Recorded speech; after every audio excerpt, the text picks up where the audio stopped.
Back at it again with some good old audiophile snake oil. Hello everyone, Targun here. Today I want to talk about something that's been bugging me for a while, which is audio DACs sound different. Okay, before you start commenting and raging about how wrong I am, I insist that you watch this video till the end and then tell me what do you think. Before I start talking about audio DACs, we should have a bit of an understanding about how CDs and digital audio work. And for that, we have to go back in time. Way back in 1950s, when vinyl records were the way to listen to music. Back then, with everything being analog, nothing was consistent. Everything was a bit different than the other. Heck, even two pressings of the same record were not the same. Each was different in a way. You listened to a record at your home and liked it, took it to your friends so both of you can have a good time and it sounds bananas there. Each pressing, each stylus, each record player, everything from large to small had an influence on the final sound to a degree. Fast forward to the 60s and we get audio tapes for home use. They were a thing before 60s but mostly used for other purposes,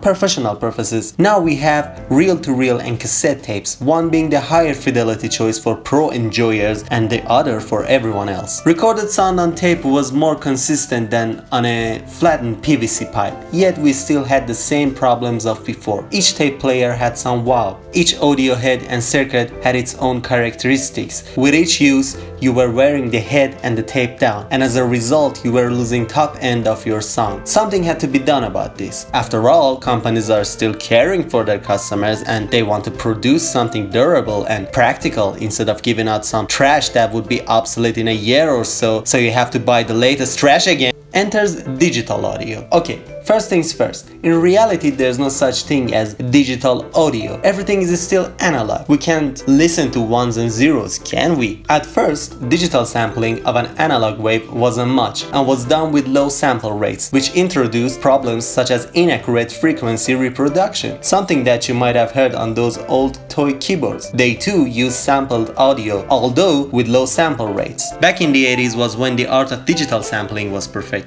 With 44.1 kHz sampling rate, we now have the ability to perfectly reproduce every frequency that our mortal ears can hear, and then some more. Now with this technology at hand, they needed a way to put it to use. At first, these digitally sampled sounds were recorded to tapes, not as audio signals, but as data. But what's the point if we're going to use the same formats as before? Introducing the compact disc.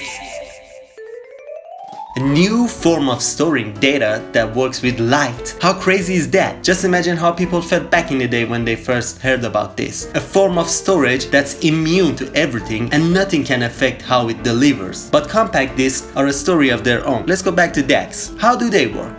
A DAC, or a digital to analog converter, is a chip in your CD player which turns all the ones and zeros and all the data stored on your CD to an analog signal. But how is this, you may ask? Imagine it like this. When an analog signal is sampled to digital data, the computer is not drawing a signal in its memory, but it's rather putting dots on a graph which indicates the route of a signal. They say we humans can hear up to 20 kHz. I say we can hear up to 70 kHz on a sunny day. But to be able to capture a 20 kHz signal perfectly, we must have a 40 kHz sample rate, because the signal goes up and down and we need double the rate to sample it perfectly. That means the computer is putting 40,000 dots per second on a graph. With that in mind, a CD is able to deliver us 44.1 kHz audio. That means it can store all the signals that we can hear. Now that we have a signal sampled and stored on a CD as data, a DAC's job is to get that data and connect those dots